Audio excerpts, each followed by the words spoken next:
Berarti ada penyesat yang datang kepada murid Yesus. Kenapa Anda tidak percaya? Itu ucapan Yesus loh. Tapi itu saya belum jumpai secara pribadi ya, kalau Yesus palsu itu ya, yang datang. Tidak perlu dia datang lagi, kan Anda sudah jadi pengikutnya, ngapain? Anda sudah masuk dalam perangkapnya. Maksudnya kesimpulan saya kan, yang datang sama Paulus itu saya masih menyatakan itu asli. Nah, kalau Anda mengatakan yang datang kepada Paulus itu asli, kenapa enggak kiamat? Nggak, dia kan tidak datang nampak langsung kan? Itulah bukti bahwa yang datang itu bukan Yesus. Jadi seandainya dia datang, ya Bukan masalah saudara, bukan masalah nampak atau tidak nampak, bukan masalah berjasad atau tidak berjasad, bukan. Tetapi masalahnya antara asli dengan palsu itu bisa dilihat dari tanda-tandanya. Ada tanda-tanda kalau Yesus asli datang, matahari tidak bercahaya alias gelap. Itu tanda-tanda kalau yang asli itu datang. Tapi kalau tidak asli, ngaku Yesus, tapi tanda itu tidak ada, hanya menyesatkan banyak orang saja. Nah, itu yang terbukti terjadi.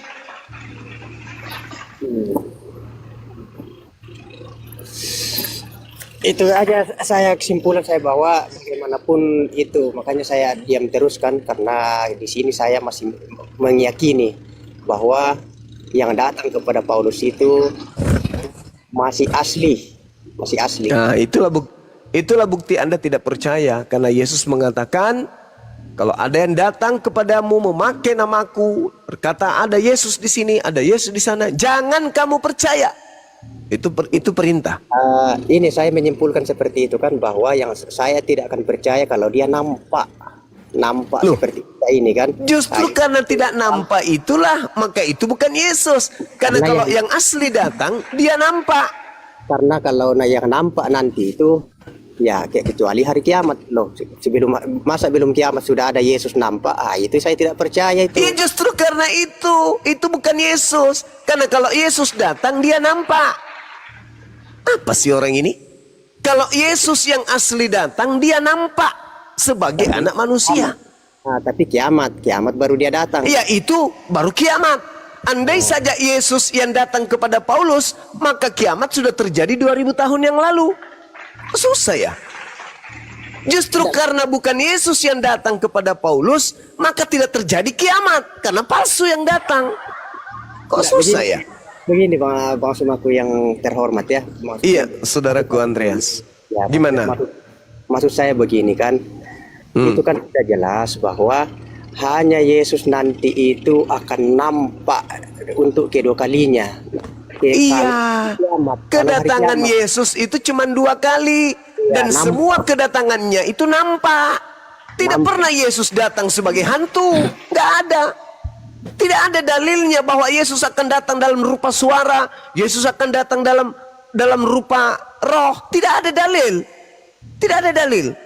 Yang ada dalilnya, Yesus akan datang nampak sebagai anak manusia pada hari kiamat. Loh, bukan masalah pada hari kiamat, bukan. Yang jadi permasalahan adalah ketika yang asli datang, otomatis kiamat. Betul kan? Ini kan sudah ada rujukannya bahwa Yesus nanti akan datang kedua kalinya. Itu berarti kedua kalinya nanti dia akan datang itu dia nampak, tapi iya, berarti yang datang kepada Paulus bukan Yesus. Pada hari kiamat baru nampak. Bukan pada hari kiamat. Kapanpun Yesus datang, kalau asli maka kiamat saat itu juga. Kalau Yesus datang pada abad pertama asli, maka abad pertama dialah kiamat. Kok susah orang ini ya? Enggak, maksudnya begini, Yesus kan pertama, ini kan sudah pertama, kedatangannya itu pertama, nampak kan? Terus dia kan sudah tidak ada sekarang, tapi menjanjikan bahwa aku akan datang lagi kedua kalinya. Kapan? Pada hari kiamat. Bukan dikatakan begitu, tidak. Dia ditanya, guru apa tanda kedatanganmu? Dan apa tanda akhir Akhir zaman. Ya. Nah, Yesus berkata, tanda kedatanganku, matahari menjadi gelap, bulan tak bersahaya, bintang-bintang jatuh. Kalau tidak ada tanda-tanda itu, ada orang mengaku bertemu dengan Yesus. Makasih Bang Afida. Jangan kamu percaya. Karena aku datang pasti nampak. Kalau tidak nampak itu bukan aku. Alamak, susah kali ya. Masya Allah. Sukran Bang Afida. Jadi jelas itu, Anda percaya kepada yang datang kepada Paulus karena Anda Kristen. Anda menganggap bahwa itu benar. Padahal nasihat Yesusnya kepada muridnya, apabila ada orang berkata bertemu Mesias di sini, bertemu Mesias di sana, jangan kamu percaya, sebab Kristus palsu akan datang dan banyak melakukan mujizat, sekiranya mungkin menyesatkan orang pilihan. Orang pilihan aja disesatkan oleh Yesus palsu ini, apalagi kalian. Kalau Yesus asli yang datang, kapanpun itu, maka itulah saatnya kiamat. Itulah yang diterangkan Al-Quran dalam surah As-Sukhruf ayat 61. Bahwa tanda kedatangan Nabi Isa adalah pertanda datangnya hari kiamat. Jadi, andai saja yang datang kepada Paulus ini Yesus asli, pada tanggal 1 bulan 1 tahun 1 Masehi misalnya, maka kiamat akan terjadi tanggal 1 bulan 1 tahun 1 Masehi. Iya. Kenapa? Karena yang datang asli. Pasti dia datang membawa tanda-tanda itu. Tapi kalau yang datang bukan asli, ya tidak kiamat, namanya juga palsu. Enggak, begini maksudnya. Yang datang kan cuma suara, bukan nampak. Ya kan? Berarti itu palsu, Bang. Jadi seandainya memang nampak yang asli secara fisik pribadinya, ya pasti kiamat. Tapi kan yang datang bukan nampak secara fisik atau berarti palsu itu. cuma suaranya, jadi ya sehingga kiamat. Itu palsu. Alamak. Dia menampakkan diri loh. Dia menampakkan diri, tapi dalam rupa yang lain. Kenapa tidak kiamat? Padahal dia menampakkan diri kepada Markus. Kenapa tidak kiamat? Padahal dia menampakkan diri kepada Maria. Di dalam kubur. Itu kan Yesus belum terangkat, kan masih di dunia. Alamak. Itu baru dia berubah.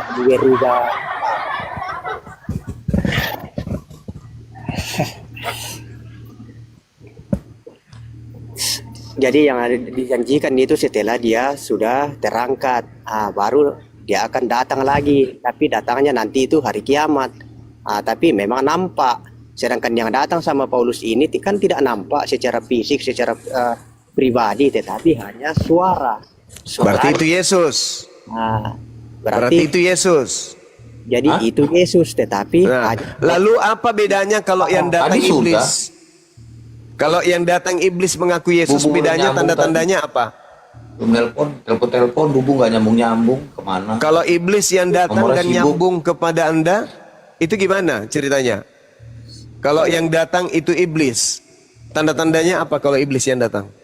Ya kalau tanda-tandanya ini kan belum kiamat, baru dia datang. Iya, begini. kalau iblis kan Yesus mengatakan akan datang Yesus palsu tuh. Iya betul kan. Apa tanda-tandanya kalau Yesus palsu yang datang? Jadi saya menguji kan, saya akan memegang yang tadi ucapan Yesus bahwa saya akan datang kedua kalinya itu pada hari kiamat. Tiba-tiba sekarang saya didatangi iblis itu mengaku Yesus kan, tapi loh kok tidak kiamat, berarti palsu. Iya, apa bedanya ke Paulus? Yesus palsu itu. Iya, apa bedanya yang datang kepada Paulus? Apa bedanya? Tidak kiamat juga nya. Ya, tapi kan tidak ada pribadinya. Sudah saya bahas tadi kan. Iblis juga begitu. Iblis juga datang dengan suara saja, berbentuk cahaya. Apa bedanya dengan iblis? Kalau iblisnya datang dengan seperti itu juga, apa bedanya dengan Yesus yang datang kepada Paulus? Apa bedanya? Ya, ini kan saya sudah bilang bahwa itu kan tidak nampak fisiknya, pribadinya. Iya saudara, iblis Hanya itu juga kiamat. tidak nampak. Oh ya Allah, bantulah aku. Iblis itu juga tidak nampak, Sinole. Mana ada iblis nampak? Tidak nampak iblis itu. Dia hanya berupa cahaya. Nah, kalau ada iblis datang mengaku Yesus, bedanya dengan yang datang kepada Paulus itu apa? Tapi itu kan Paulus yang mengalami, ya kan? Paulus sendiri, Paulus yang mengalami. Tapi kan Astagfirullah. saya juga kan punya kesimpulan karena saya yang didatangi. Jadi Paulus yang didatangi itu ya dia menganggap itu Yesus, ya itu kan Paulus. Pengakuan Paulus. Terus Jadi ada perintah Yesus untuk percaya kepada Paulus gitu? apa? Ada perintah Yesus untuk percaya kepada Paulus? Bahwa percaya, yang tertulis bahwa percayalah kepada Paulus tidak ada. Iya, ada nggak? Ada? Tidak ada. Tidak ada. Tidak ada. Kan aneh saudara saya ini. Anda itu kenapa bertahan, Bang? Kan Anda disesatkan. Kan Yesus sudah mengatakan waspadalah kepada penyesat. Penyesat. Namanya penyesat itu ya menyesatkan. Yang namanya orang yang disesatkan itu ya kayak Anda ini. Tidak ada cahaya bagi Anda untuk mengetahui apa yang dijelaskan kemudian. Yesus berkata, waspadalah kepada penyesat yang datang kepadamu dengan memakai namaku. Berarti penyesat itu datang dengan memakai nama Yesus. Dia tidak mengatakan dengan memakai jasadku, dengan memakai tubuhku, enggak. Dia mengatakan dengan memakai namaku. Nah, suara yang didengarkan Paulus itu memakai nama Yesus. Tetapi tidak ada tanda kiamat. Berarti itulah penyesatnya. Alamak, susah kali lah. Enggak, maksudnya ini aja yang saya bangun dalam pikiran saya kan, bahwa kalau itu nanti Yesus itu akan datang kedua kalinya, nampak. Jadi kalau tidak nampak, ya berarti kan bisa kita uji di situ. Bisa kita uji. Ujilah itu yang datang kepada Paulus. Kenapa Anda nggak uji? Coba Anda uji, itu Yesus atau bukan? Kayak sekarang kalau ada yang datang mengaku bahwa Bukan sekarang, Bang, bukan sekarang. Kristus palsunya datang pada angkatan Yesus. Sekarang coba Anda uji yang datang kepada Paulus itu Yesus beneran. Coba buktikan kepada saya. Apa buktinya kalau yang datang kepada Paulus itu Yesus beneran? itu kan pengetahuan saya karena tertulis di situ kan Saulus mendengar suara Paulus kan bilang siapa yang tahu Tuhan, baru Yesus mengatakan penyesat itu kalau penyesat itu datang menyesatkan banyak orang, maka penyesat ini ya harus menyesatkan dengan caranya dia mengutus nabinya Paulus agar Paulus mengajarkan manusia menuhankan Kristus yang datang kepadanya. Kapan-kapannya ada murid Yesus yang menyetarakan Yesus dengan Elohim? Kapan? Di mana muridnya menyetarakan Yesus gurunya ini setara dengan Elohim, sehakikat dengan Elohim? Di mana? Yesus sendiri saja, Yesus tidak pernah menghakikatkan dirinya sehakikat dengan Elohim. Tapi Paulus melantik Yesus sehakikat dengan Elohim. Siapa Paulus ini kok melebihi kapasitas Yesus?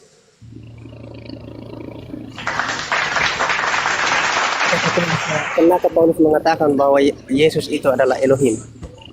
Dia mengatakan bahwa karena Bapa itu esa, maka esa juga Yesus Kristus. Ada berapa yang esa di situ? Kata Esa kan satu kan? Iya. Sekarang Paulus mengatakan Bapa itu esa dalam 1 Timotius 2 nomor 5. Oke. Karena Tuhan itu esa dan esa pula Yesus yang menjadi perantara. Sekarang ada berapa yang esa di situ? Allah yang esa dikatakan Paulus apa Tuhan? Allah yang esa. Di situ tertulis Theos. Bapak juga tertulisnya Theos. Sama aja, itu hanya permainan lidah lain. Sudah benar kan? Sudah benar ucapan ke Paulus bahwa Allah itu esa. Saya itu. Nah, sekarang Paulus mengatakan juga Yesus itu esa juga. Ya betul betul kan, Yesus kan Esa juga. Nah, Tidak ada berapa yang esa di situ? Ya kata Esa itu ada dua, tetapi pribadi itu tetap satu. Satu. Nah, itulah aku bilang, Satu Allah, Paulus, satu Yesus. saudara, itulah saya katakan, Paulus melantik Yesus sehakikat setara dengan Tuhan. Ayo, di mana Yesus pernah melantik dirinya sebagai yang esa? Tunjukkan saya dalilnya. Nggak. Akulah yang esa itu di mana? Kalau Paulus itu kan untuk pribadinya tidak ada. Nggak, yang ini tadi. Ya, dia akan Allah itu Esa kan, Paulus mengatakan begitu kan. Yesus itu Esa. Saya kira betul itu. Ada berapa yang esa di situ? Allah satu. Yesus satu. Berarti kata Esa dua, tetapi sosoknya itu satu. Satu Allah, satu Yesus. Apa sih orang ini?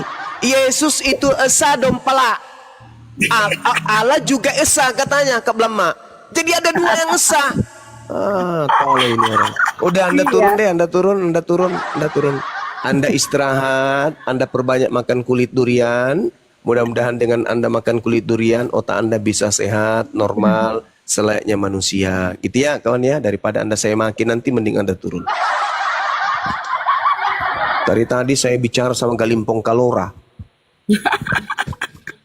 Kali bongka piting saya temani ngomong. Susah dia pahami itu Esa Gurunda. Bukan susah. Dia paham, cuman karena dia itu adalah tangan kanan setan, ya dia harus menyesatkan. Kebenaran harus dia bolak-balikkan. Ada dua yang esa di situ. Esa itu kan cuma satu kan. Tetapi dia mengajarkan Yesus esa. Bapak juga esa. Dan esa di situ satu katanya. Meskipun dua esa tapi cuma satu hakikat. Berarti dia ini setan. Karena dia ingin mendudukkan Yesus setara dengan yang esa. Masa Yesus setara dengan Tuhan? Alamak. Sedangkan Yesus sendiri tidak pernah menyetarakan dirinya dengan Tuhan. Nah inilah iblis. Kerjanya kayak gitu. Kayak semalam itu benar itu karena doktrinnya mau menyesatkan. Semalam itu Gurunda dia sudah imani satu-satunya itu Tuhan Allah satu-satunya katanya. Tapi Yesus pun satu Esa. Inilah yang ternyata dogma doktrin. Orang gila. Iya. Gimana orang gila itu? Ulaika hum syarrul bariyah. Bariyah. Ya, seburuk-buruknya makhluk. Nah, mereka lah ini. Dibilang monyet bukan, dibilang orang juga bukan. Ya kita sapa tamu dulu ya. Waktunya kita. Selamat malam. Assalamualaikum Muslim Kristen Bang. Bang. Oh Bang. Saudara waktunya kita. Ternyata dia tertidur ya teman-teman.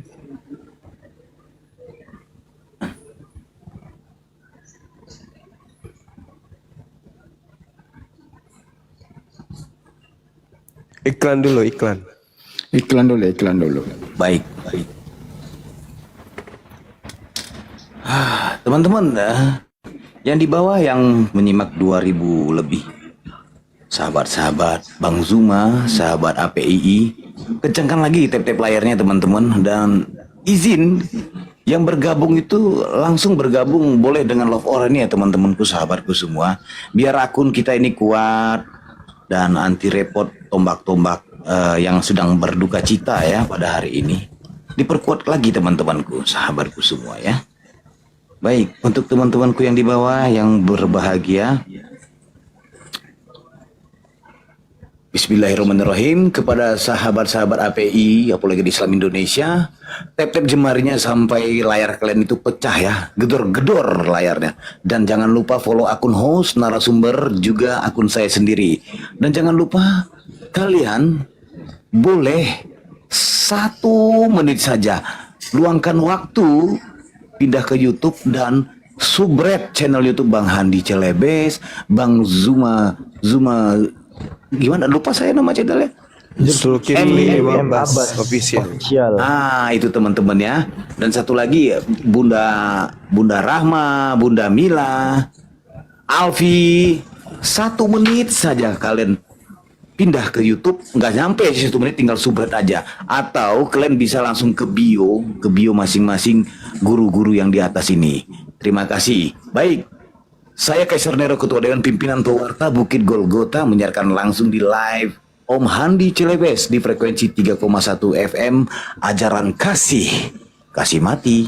Sekali lagi saya ingatkan untuk narasumber Tritung, Kristen Katolik Protestan Oneness atau yang menuhankan kenal pot bio, sesembahan pelak pajero, penyembah double speaker stereo. Jika merasa cerdas dan akademis, kau boleh naik dengan penuh optimis. Tapi kalau cuma congor, bacot dan pesimis, mending kau turun meratap dan menangis. Yang naik diskusi jangan tantrum, kesurupan, serangan jantung atau gangguan kejiwaan. Diskusi bantah dengan dasar menggunakan dalil dan data. Paparkan dengan baik narasi, literasi, kolerasi, komparasi. Jangan gunakan asumsi, diksi-diksi potongan terasi, kontrasepsi, cekcokologi, apalagi geoblokologi. Narasumber memberi dedikasi, viewer penonton mendapatkan edukasi. Diskusi tanpa pakai urat, tanpa hujat menghujat, tanpa ajaran sesat, inspiratif, tidak mengenal kontradiktif, dan pastinya bukan provokatif. Selamat datang di kebenaran bagi yang menerima, dan selamat bingung buat kalian yang kuar-kuar seperti ODGJ mencari ketiak ular. Sekian, terima gaji, stay tune. Cari ketiak ular dia ini. Bahaya juga ya. Ketiak ularnya dicari. Hai. Oke, thank you Bang Kaisar. Kita kembali menyapa Iwan. Kristen Muslim saudara. Muslim. Oh, apa yang disampaikan Bang? Nyimak saja. Oh, mohon maaf Bang, dibawa aja nyimak ya, karena ini guru kita lagi diskusi. Iya tahu. Nyimak saja tahu. Ngapain kau tanya-tanya saya? Ya saya naik ke sini mau nyimak aja. Ngapain lo? Naik nanya. Samson. Kristen Muslim saudara. Saudara Samson, Kristen Muslim. Kandang ayam dia. Abang naikkan. Belum stabil jaringannya. Lagi renang. Pinter toh kita wadain doti. Doti dan dito. Cerat deh. Nah balik namanya pilih Bang Andi. Doti. Bang Andi, cek request di akun host Bang Andi. Kalau akunnya private itu nggak masuk ke moderator Bang Andi. Oh ya. Efek samping makan babi, otak bebal, modal congor, Bible dibantah, Yesus dibantah, semuanya dibantah. Oh, dompalah. Aduh. Halo, permen karet. Selamatkan malam. Permen karet panggilan kedua. Wah, Molor deh, namanya karet molor deh.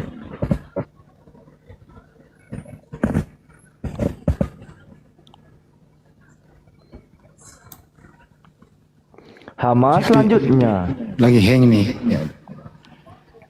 Tapi nggak bisa kelihatan akun-akun private yang request nggak bisa Bang Andi. Aku yang pantau. Oke teman-teman, saudara muslimku yang baik hati, tolong di follow saudaramu yang di atas ya. Dukung kami dengan follow. Follow Bunda Mila, akun Bunda Mila biar beliau bisa eksis ya. Dan semua yang di atas tolong di follow. Burunda, Bang Handi host, Bang Kaisar, Bapak Doti, Bapak Dito, dan Alfi. Ya, tolong di follow ya. 1901,9K. Ayo teman-teman saudaraku follow dan subscribe YouTube saudara-saudaramu yang di atas ya. bantu perjuangan kami, kita sama-sama berjuang ya. Terima kasih ya, Masya Allah. Masya Allah, thank you yang sudah follow. Oke, kita sapa Muz. Kasih mah, dilempar.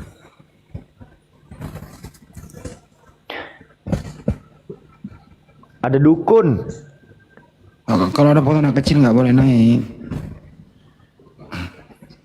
Dukun sempak, kok namanya gitu? Kristen Muslim. Dukun panggilan kedua. Dukun. Request nggak standby, jatuh kan?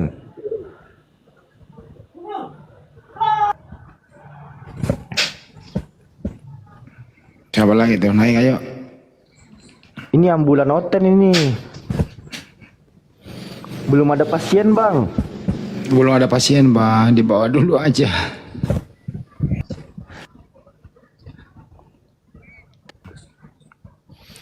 Jadi kalau bisa kita keseimbangkan ya bahwa yang datang kepada Paulus itu apakah sesuai dengan kepercayaan Andreas bahwa itu Yesus?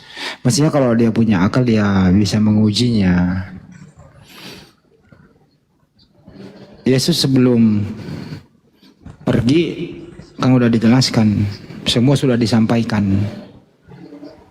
Enggak mungkin dia pergi terus menyampaikan lagi kepada Paulus, terus kemudian Paulus menulis lagi.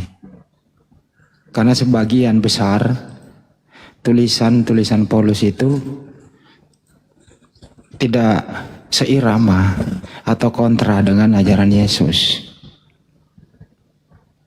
Jadi secara akal, mana mungkin Yesus itu menurunkan atau mengingatkan atau memberikan informasi kembali setelah tiada dia. Bukannya orang sudah tiada ya selesai sudah. Kembali ke penciptanya untuk bertanggung jawab. Segala firman telah aku terima, telah aku sampaikan. Mereka menerimanya. Selesai. Baiklah aku akan pergi. Aku minta kepada Bapa. Akan datang seorang penolong sesudahku. Siapa itu kira-kira? Nah, kalau itu Paulus, mari kita cek. Mestinya kalau Paulus yang Anda maksud, mestinya sinkron. Justru Paulus ini datang menulis, dia mengutuk malah Yesus itu. Tulisan-tulisannya kan. Bahkan tulisannya itu cenderung di area barat. Di Roma, Galatia, Efesus, di Filipi gitu loh. Malah meninggalkan tempat negaranya Yesus Mesya. Malah berbahasa Yunani pula lagi gitu loh. Ya kalau berakal, saya rasa Anda akan segera keluar dari kemelut itu. Tapi kalau mengakar, ya monggo-monggo saja. Ya itu tadi ya, kita bagaimana penjelasan Gurunda itu sangat mudah dicerna gitu loh. Tapi dia seolah-olah memperbodoh diri. Seolah-olah dia tahu, dia sadar itu. Tapi demi dogma doktrin dia memperbodoh diri. Benar kata tulisan si Paulus ya. 1 Korintus 4:10. Oten itu jadi botol karena Kristus. Itulah nyata bukti tadi. Kan? Nah kita yang tidak didoktrin, tidak ada terdoktrin ini, kita mudah menerima penjelasan Gurunda kan. Nah dia itu menerima tapi demi harga diri, demi dogma doktrin ya, pura-pura botol. Kita sapa Jupri.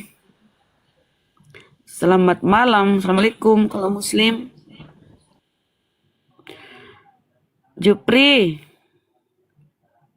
Oh Jupri. Turunlah kau saudara. Itu ke mute itu, Alfi undang dia buka mute itu. Silakan. Jupri, ya paman. Gak ada juga suaranya. Nah, main Jupri. Apa kalau minta naik? Ini ada yang request ini, siapa ini? aku padamu.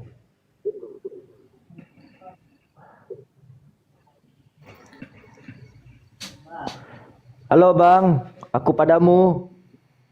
Assalamualaikum. Waalaikumsalam. Gimana bang, ada yang mau diajak ta'aruf? Gini bang, cuman mau sampaikan salam dari ibunda saya buat terkhusus Bang Zuma. Waalaikumsalam warahmatullahi wabarakatuh. Salam balik ke ibunda tersayang. Salam dari kasih, Bung Suma Bang. bilang. Ya, sama-sama bang. Semua teman-teman API. Siap, amin. Di jalan keluar. Waalaikumsalam. Amin. Terima kasih. Izin turun bang ya. Iya, silakan. Waalaikumsalam warahmatullahi wabarakatuh. Jangan lupa bang ya, kalau ibu nanti bikin onde-onde, jangan lupain kita. Aduh, kaleng sarden naik. Ya, apa-apa. Tes drive dulu, dia mau nanya kali. Gak apa-apa. Halo KTP, udah bosan jadi Kristen makanya naik. Selamat malam, Bang Juma, agak kereba. Iya, baik. Alhamdulillah. Makasih. Bang Juma, saya izin mau bertanya Iya, tentang surat Al-Imran ayat 50. iya. Itu apa, kalau saya salah tolong di ini. Itu apa tentang Nabi Isa berkata kepada Nabi Muhammad atau seperti apa itu yang menghalalkan gitu Bang Juma? Terima kasih. Nabi Isa berkata kepada Nabi Muhammad. Enggak. Ya, Nabi Isa, Allah berfirman kemudian terkait dengan Nabi Isa. Jadi gini, dan sebagai Rasul, Yesus atau Nabi Isa berkata kepada Bani Israel, aku datang kepada kalian dengan sebuah tanda dari Tuhan kalian, yaitu aku membuatkan bagimu sesuatu dari tanah berbentuk seperti burung, lalu aku meniupnya, maka ia menjadi seekor burung dengan izin Allah Tuhanku. Dan aku, Isa, menyembuhkan orang yang buta sejak dari lahir dan orang yang berpenyakit kusta. Dan bahkan aku diberi mukjizat menghidupkan orang mati dengan izin Allah Tuhanku. Dan aku beritahukan kepadamu apa yang kamu makan dan apa yang kamu simpan di rumahmu. Sesungguhnya pada yang demikian itu terdapat satu tanda kebesaran sebagai kebenaran Rasulku bagimu jika kamu beriman. Wa musaddiqan lima baina yadayya minat Taurah wa liuhilla lakum ba'dalladzi hurrima alaikum wa ji'tukum bi ayatin min rabbikum fattaqullaha wa ati'un. Dan sebagai seorang yang membenarkan Taurat yang datang sebelumku, dan agar aku menghalalkan bagi kalian, wahai Bani Israel, sebagian dari yang telah diharamkan untukmu. Dan aku datang kepadamu membawa satu tanda mujizat dari Tuhanmu. Karena itu, wahai Bani Israel, takutlah kepada Allah dan taatlah kepadaku. Apakah Al-Quran ini benar? Benar. Bagaimana cara mengujinya? Benarkah Nabi Isa datang menghalalkan sebagian yang diharamkan Allah kepada Bani Israel? Betul. Baca Ulangan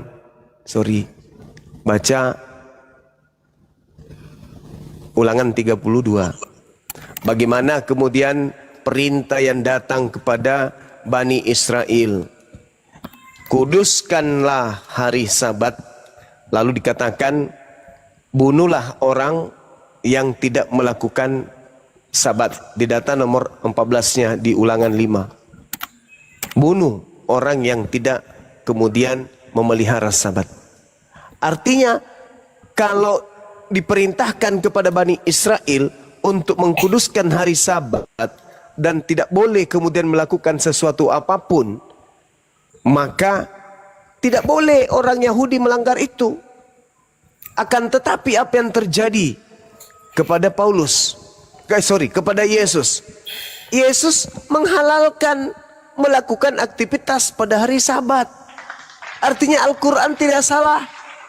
Ketika Al-Quran mengatakan bahwa Nabi Isa alaihissalam datang untuk merubah sebagian apa yang diharamkan, menghalalkan sebagian apa yang diharamkan oleh Tuhan kepada kaumnya Bani Israel. Seperti itu, Bung. Baik, terima kasih Bang Juma, udah saya paham. Saya kira untuk Nabi Muhammad ya, oke. Tadi saya mau teruskan Bang Juma, sempat saya simak tadi di tentang yang bertempat sebelum saya tadi bersama Bang Juma. Iya. Markus 16 itu kan tentang Yesus menampakkan diri dalam rupa lain. Itu kalau saya baca selanjutnya ayat yang berikutnya di Markus 16 itu ada seperti nubuatan untuk Paulus yang dikatakan Yesus itu Bang Juma. Yang mana tuh? Tentang digigit ular itu, bahwa dia tidak akan mati bagi yang percaya kan. Yesus kan berkata di ayat selanjutnya itu kan ada, sebentar ya, di Markus 16 Bang Juma. Mana tuh?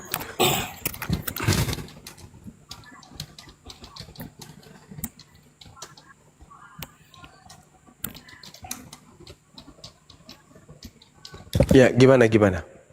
Ya, itu di ayat selanjutnya kan ada Yesus sebelum terangkat ke langit kan Yesus bilang, pergilah ke seluruh, di ayat ke-15-nya, pergilah ke seluruh dunia, katakanlah Injil kepada segala makhluk. Siapa yang percaya dan dibaptis akan diselamatkan, tetapi siapa yang tidak percaya akan dihukum. Tanda-tanda ini akan menyertai orang-orang yang percaya. Mereka akan mengusir setan-setan demi namaku. Mereka akan berbicara dalam bahasa-bahasa yang baru bagi mereka. Mereka akan memegang ular. Nah ini maksudnya, Bang Juma. Mereka akan megang ular di ayat 16 dan sekalipun mereka minum racun maut, mereka tidak akan mendapat celaka. Nah ini kalau saya compare dengan KPR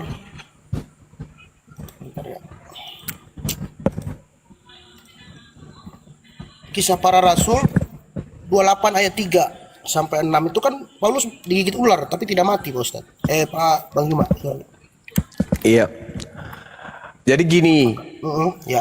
kata Yesus kemudian bahwa nabi palsu itu akan datang melakukan banyak mukjizat, karena banyaknya mukjizat ini memungkinkan nabi palsu ini menyesatkan murid-murid Yesus. Matius 24 nomor 24. Adapun ketika Anda mengatakan bahwasanya Markus 16 nomor 16, tanda-tanda orang yang percaya Anda bawa di sana. Di sini diterangkan kemudian bahwa itu ucapan yang datang setelah Yesusnya selesai menyampaikan segala firman. Makanya Markus 16 ini diinformasikan bahwasanya dia hanya berakhir pada data nomor 15-nya. Bahkan ada yang mengatakan berakhir sampai ayat ke-8 atau nomor ke-8. Selebihnya itu adalah penambahan. Nah, sekarang kalau kita lihat Yesus bangkit pagi-pagi pada hari pertama minggu. Ia mulai menampakkan diri kepada Maria. Ini bukan Yesus lagi. Ini bukan Yesus.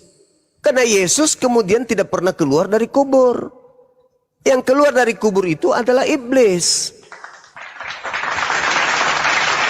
Di mana data itu tertulis bahwa yang keluar dari kubur itu adalah iblis? Silakan Anda baca Bible, perhatikan kemudian ucapan Yesus di dalam Yohanes 14 nomor 30 atau Yohanes 12 nomor 31. Sekarang berlangsung penghakiman atas dunia ini. Sekarang juga penguasa dunia ini akan dilemparkan keluar. Keluar dari mana? Keluar dari kubur. Kok bisa? Ya, karena Yesus mengatakan angkatan jahat ini tidak akan diberi satu tanda selain tanda Yunus, sebab Yunus 3 hari 3 malam dalam perut ikan, demikian juga anak manusia 3 hari 3 malam di perut bumi. Berarti angkatan jahat diberi tanda. Apa tandanya?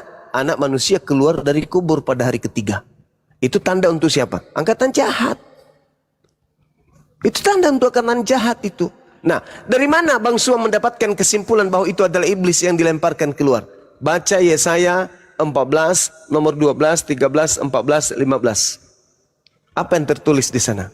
Iblis ingin naik ke awan-awan, menghayal, ingin menyeterai Tuhan, ingin menyaingi Tuhan, ingin menyeimbangi Tuhan, ingin setara dengan Tuhan.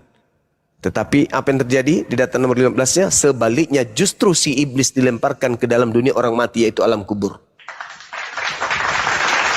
Kenapa Yesus mengambil tanda angkatan jahat bangkit pada hari ketiga? Kenapa? Karena hanya orang yang percaya kepada kebangkitan setelah kematian terjadi pada hari ketiga, itu hanyalah orang yang jahat. Coba. Markus 16, nomor 16, nomor 17. Kalau dikatakan bahwa itu sepadan dengan apa yang Anda katakan, ular tidak berfaedah kepada ular ini bisa ular ini kemudian tidak berimbas kepada Paulus. Ya, kebetulan saja Markus 16 itu catatan muridnya. Sekarang jangan pegang ular deh, minum racun dan bahasa roh, bahasa asing. Coba. Anda percaya kepada Paulus. Paulus dipatok ular tidak mati. Dan Anda percaya kepada Paulus. Berarti sejatinya Anda juga memiliki tanda-tanda itu. Coba, saya mau lihat. Di mana orang Kristen dipatok ular kobra tidak mati? Di mana orang Kristen minum racun tidak mati? Ayo buktikan. Kalau itu yang Anda jadikan sandaran. Tidak nyambung ke sana, Bung. Yesus mengatakan bahwa nabi palsu itu akan banyak melakukan mukjizat. Paulus mau makan ular berbisa, mau minum racun dia tidak mati, bukan berarti dia memenuhi persyaratan. Justru kalau Paulus ini memiliki semakin banyak mukjizat, semakin terindikasi Yesus palsu. Oke, silakan. Baik, terima kasih Bang Juma. Alfi boleh buka boleh, sedikit Bang. nggak Silakan. Bang Al-KTP Silakan, Bang Alfi. mengenai Markus 16-18 tadi Bang. Izin Bang ya. Siap. Ini yang setelah Alfia mati. Kan di sini kita baca, mereka akan memegang ular dan sekalipun mereka minum racun maut, mereka tidak akan mendapatkan celaka. Di sini kan mereka memegang ular. Betul Bang Al-KTP? Betul, Bang. Iya, betul.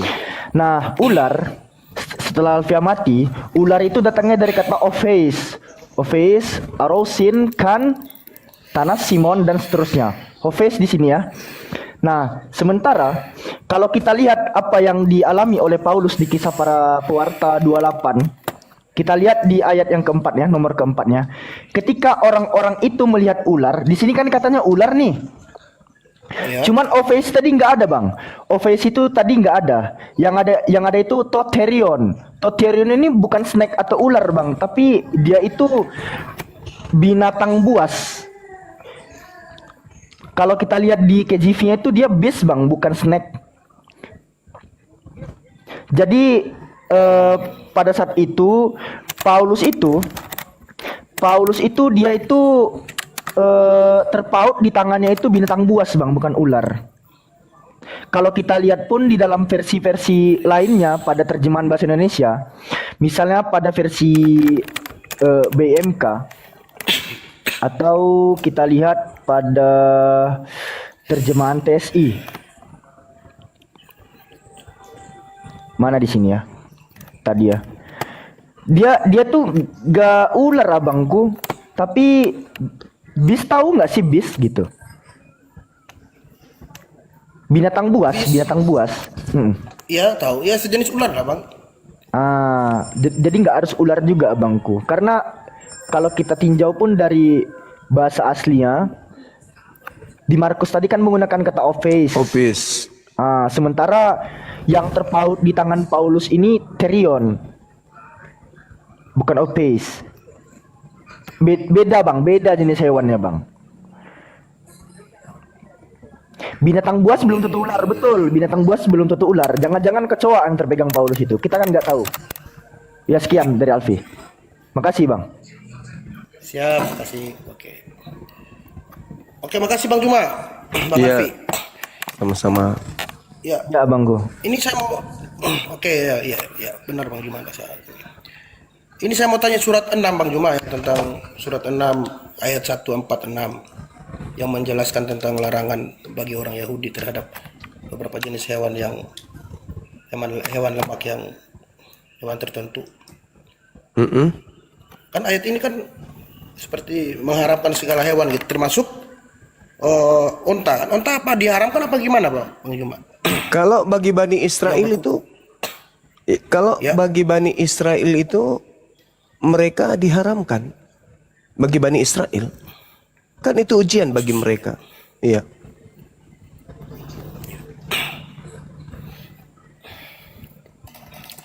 Oke, kalau begitu Bang Juma, Iya. kan Bang Juma sering mengatakan bahwa memang ada juga benar yang Bang Juma katakan di Injil bahwa Yesus itu memang diutus sama yang di Al-Quran juga ya, Nabi Isa diutus untuk Bani Israel kan, Iya. untuk domba-domba yang tersesat. Nah, pertanyaan saya di Matius berapa tentang seorang ibu yang dari Kanaan itu yang anaknya disembuhkan yang dulu Bang Juma sering bacakan itu. Matius 15. Iya. Itu kan dia di luar Bani Israel kan, Bang Juma. Tapi karena imannya besar, dia disembuhkan. Berarti tidak tertutup kemungkinan bagi orang-orang seperti kami ini di luar Bani Israel. Jadi Yesus itu berarti datang bukan hanya untuk Bani Israel berarti Bang Juma. Karena terbukti bahwa dia mau menyembuhkan juga walaupun perempuan Kanaan itu kan bukan orang Israel gitu. Saudara tahu nggak kejadian itu wanita Kanaan itu mau ngapain? Mau jadi pengikut kah atau menjadi pasien? Dia hanya memohon untuk disembuhkan anaknya. Nah itu ajanya. Andai saja Yesus ada sekarang ini dan Anda ke Yerusalem ketemu dia, minta kemudian kok misalnya Anda kena penyakit, minta penyakit Anda disembuhkan, boleh jadi disembuhkan oleh dia. Tetapi terkait kemesiasannya dia, diutusnya dia sebagai jalan kebenaran dan hidup, itu hanya untuk domba yang sesat dari Bani Israel saja. Kalau untuk mengobati ya bisa aja Anda diobati sama dia, nggak apa-apa.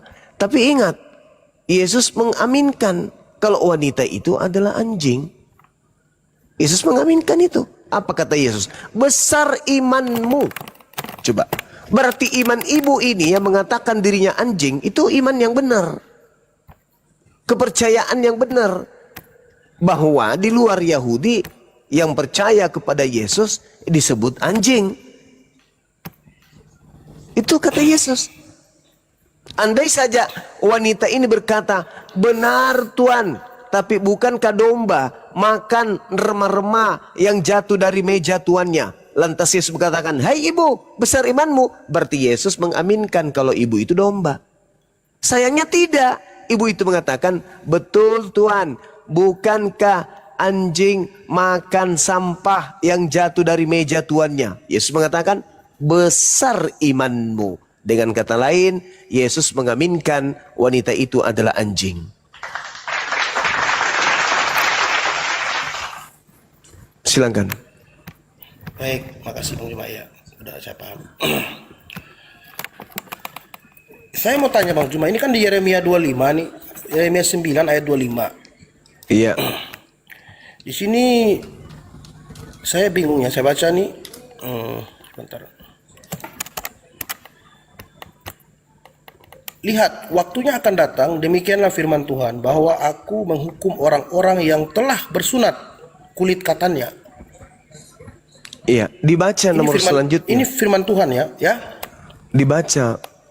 Dibaca ayat setelahnya, Bang. Yang dimaksud di situ orang Mesir, orang Yehuda, orang Edom, Bani Amon, nggak ada orang Arab di sana.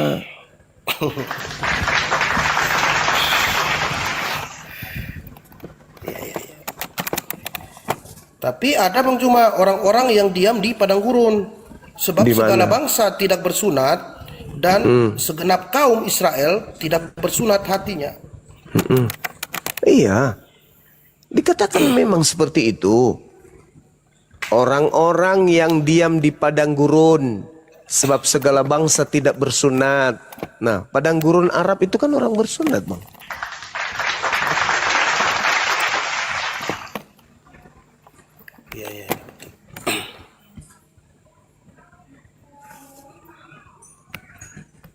pertanyaan selanjutnya. Bang Zuma, saya minta tolong dijelaskan Bang Zuma. Iya. Di ini saya kan bingung ini. Di Mazmur 91 itu nubuatan tentang malaikat akan menatang itu kan sesuai dengan apa di Injil kan, di mana Yesus Iya. dicobai iblis. Betul. Matius 4. Itu Ya. Itu kalau saya baca selanjutnya sampai satu perikop itu Yesus diselamatkan ya maksudnya ya. Iya, betul. Dan Panjang umur. dimuliakan. Yes. Itu maksudnya apakah dia tidak celaka seperti yang kami imani Iya, tidak lah Bang. Kan jelas tidak di situ. Malapetaka tidak akan menimpa kamu. Tuh. Jelas itu. Berarti Yesus tidak akan kena malapetaka. Berarti bukan dia yang kena malapetaka maut di atas salib. Coba baca nomor 10-nya.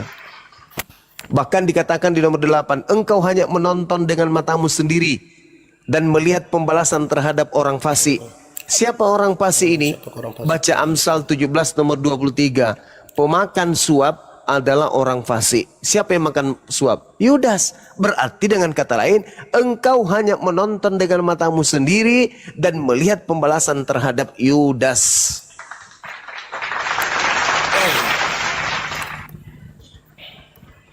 Kan Yesus berkata Bung di dalam Lukas 24 nomor 44. Semua yang tertulis tentang aku di dalam kitab Mazmur harus terjadi, harus digenapi. Itu kata Yesus. Coba Anda baca di situ. Artinya ketika dia mengatakan harus tergenapi yang ada di dalam kitab Mazmur, ketika orang-orang ingin membahayakan Yesus, maka Tuhan akan datang mengutus malaikatnya, mengangkat dia kemudian terangkat ke langit agar kakinya tidak terantuk, atau kakinya tidak kena masalah, atau dirinya atau tubuhnya tidak kemudian kena celaka. Itu dalil. Itu petunjuk bagi orang yang berajar, orang yang berakal. Makanya kami umat Islam ini memuliakan Yesus dan berusaha siang malam untuk berjuang bagaimana Yesus ini tetap tidak tersentuh ajaran-ajaran paganisme. Seperti itu, saudara. Oke, baik. Terima kasih Bang Juma. Jelas. Sama-sama. Saya mau tanya Bang Juma tentang Bang Juma percaya apa Nabi Musa menerima dua loh batu di Gunung Sinai dari Tuhan? Saya percaya itu. Di Yes. Keluaran 31 ayat 17. Itu sebentar saya bacakan Bang Juma ya. Keluaran Iya. 17 Keluaran 31 ayat 17. Iya. Nanti 14-nya itu hari Sabat kan? Terkait hari Sabat harus dikuduskan itu. Keluaran ya? Betul.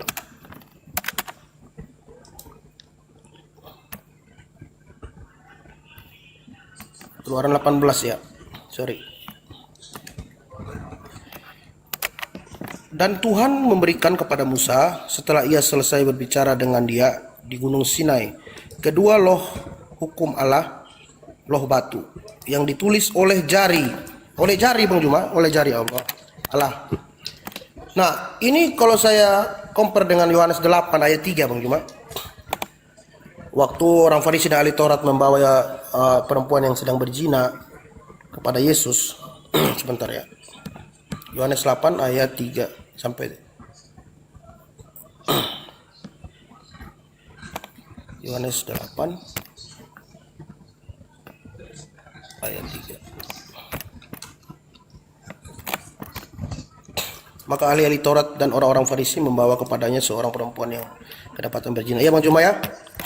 Iya. Kemudian mereka berkata tuh di ayat kelima tuh, Musa dalam hukum Taurat memerintahkan kita untuk melempari perempuan-perempuan yang demikian. Apakah pendapatmu tentang hal itu? Mereka mengatakan ini untuk mencobainya. Dan ketika mereka terus-menerus bertanya kepadanya, Yesus membungkuk dan lalu menulis dengan jarinya, Bang Juma.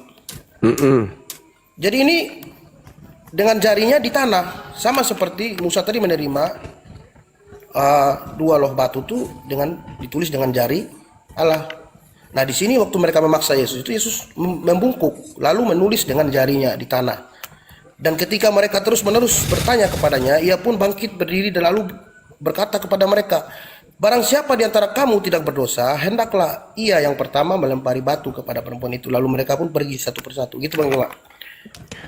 Iya, terus Apakah yang Anda ya, Anda pertanyakan apa? ya, saya kalau ini kan semacam kalau jari kan tentang hukum Taurat. Seolah-olah Yesus itu mengatakan bahwa dialah yang membuat hukum Taurat itu seperti itu, Bang.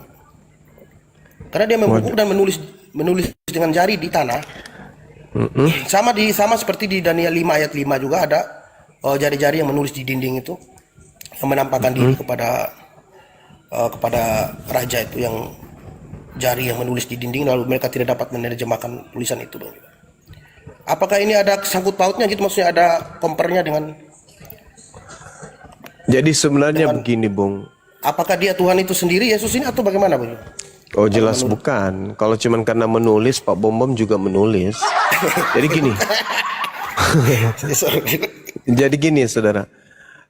Ketika berbicara mengenai Nabi Musa alaihissalam, Nabi Musa melihat penglihatan langsung tentang Allah, tentang Tuhan. Penglihatan langsung. Ada beberapa saat kemudian Nabi Musa menerima pernyataan Allah melalui penglihatan Nabi Musa.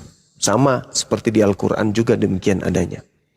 Tetapi terkait hal tersebut, Tuhan menggunakan malaikat untuk sebagai pernyataan-pernyataan Tuhan kepada Nabi Musa alaihissalam. Melalui wahyu, melalui tabir, dan juga melalui malaikatnya. Makanya di dalam Al-Quran dituliskan wa katabna lahu fil alwah, dan telah kami tuliskan untuk Musa pada lau-lau Taurat atau lau batu segala sesuatu sebagai pelajaran dan penjelasan untuk segala hal. Maka kemudian aku berfirman, berpegang teguhlah kepadanya dan suruhlah kaum berpegang teguh kepadanya sebaik-baiknya, yaitu hukum Taurat. Nah, kenapa Allah menggunakan kata kami di situ? Kami tuliskan untuk Musa. Karena Tuhan kemudian ingin memperlihatkan keagungannya, bahwa dia memerintahkan kemudian makhluknya untuk datang kepada Musa, menyampaikan firman. Melalui perantaraan makhluk, Tuhan menyatakan diri kepada mereka, kepada Nabi Musa. Coba Anda lihat kebenaran apa yang saya katakan ini di dalam Kisah Para Rasul 7. Di situ jelas bahwa di data nomor 35-nya dikatakan begini. Musa ini yang telah mereka tolak dengan mengatakan, siapakah yang mengangkat engkau menjadi pemimpin dan hakim? Musa ini juga telah diutus oleh Allah sebagai pemimpin dan penyelamat oleh malaikat yang menampakkan dirinya kepada Musa di semak duri. Musa ini yang telah diutus Allah sebagai pemimpin dan penyelamat oleh malaikat yang telah menampakkan diri. Malaikat yang telah menampakkan diri. Nomor 38-nya, Musa inilah yang menjadi pengantara dalam sidang jemaat di padang gurun di antara malaikat yang berfirman kepadanya di Gunung Sinai. Berarti malaikat. Sesuai dengan Al-Quran surah Asy-Syura ayat 52. Tidak pantas Allah berbicara langsung kepada manusia, melainkan melalui perantaraan malaikat. Nabi Musa mengalami hal tersebut. Coba Anda baca Kisah Para Rasul nomor 38, 38. Musa inilah yang menjadi pengantara dalam sidang jemaat di padang gurun di antara malaikat yang berfirman kepadanya di Gunung Sinai. Berarti yang berfirman kepadanya di Gunung Sinai itu malaikat. Firman Allah datang kepada Nabi Musa melalui perantaraan malaikat. Itu jelas itu. Jadi kalau Yesus kemudian menulis, Anda ingin menyetarakan, berarti Yesus setara dengan malaikat. Nggak nyambung lagi dia ke sana tuh. Sedangkan ketika Anda berbicara mengenai Yohanes 8, tidak mungkin Yesus itu Anda bisa setarakan dengan Tuhan. Kenapa? Karena data nomor 15-nya dikatakan begini, kamu menghakimi menurut ukuran manusia. Aku Yesus tidak menghakimi seorang pun. Dan jikalau aku menghakimi, maka penghakimanku itu benar, sebab aku tidak seorang diri. Aku tidak seorang diri. Berarti Yesus bersama dengan siapa? Aku bersama dengan Bapa yang mengutus aku. Dan dalam kitab Tauratmu ada tertulis bahwa kesaksian dua orang itu adalah sah. Akulah yang bersaksi tentang diriku sendiri dan Bapa juga yang mengutus aku bersaksi tentang aku. Aku dan Bapa adalah dua saksi. Makanya tadi perempuan ini tidak dihakimi. Kenapa? Karena tidak ada saksi. Siapa saksinya? Mana laki-lakinya? Hanya tuduhan bersinah kepada wanita. Laki-lakinya mana? Tidak mungkin wanita ini bersinah sendiri. Pasti ada laki-laki yang menemaninya bersinah. Itu yang pertama. Yang kedua, Yesus bukan hakim pada saat itu. Dia bukan hakim mahkamah agama yang harus memutuskan dan menghukum orang yang melanggar Taurat. Yesus bukan hakim. Yesus bukan imam kepala. Orang-orang ini salah, datang menguji Yesus. Apa kata Yesus? Barang siapa di antara kamu tidak berdosa, hendaklah ia pertama melempari batu kepada perempuan ini. Artinya apa? Yesus pun memiliki dosa. Kenapa? Karena dia tidak melempar. Iya Bang. Iya, silakan. Ya berarti ini benar yang kata Bang Juma itu, saya tambahkan sedikit di Ulangan 22, betul saya pernah baca Bang Juma. Dia Ulangan 22 ayat 22 itu, apabila seseorang kedapatan tidur dengan seseorang perempuan yang bersuami, maka haruslah keduanya. Berarti dua-duanya atau pasangan. Dua-duanya, jangan cuma Siap. satu orang Iya, aja. ya, oke. Terima kasih Bang Juma. Iya, sama-sama. Sesuai ya. Oke. Berikutnya Bang Juma. Siap. Yang membuat saya yakin bahwa Yesus disalib dan membuat saya sangat sangat menyentuh hati saya, di mana di Matius 5 ayat 44 Yesus berfirman, sebentar dulu. Matius 5:44, bacakan ya.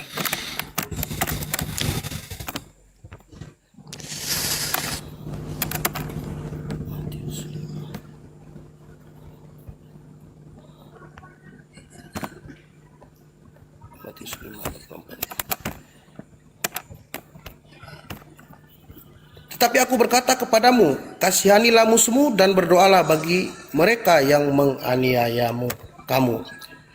Kemudian ini sesuai dengan di Lukas 23 ayat 34 Bang Juma. Kita buka Lukas 23 ayat 24. Lalu Pilatus, bukan? Bukan, sorry, maaf saya salah.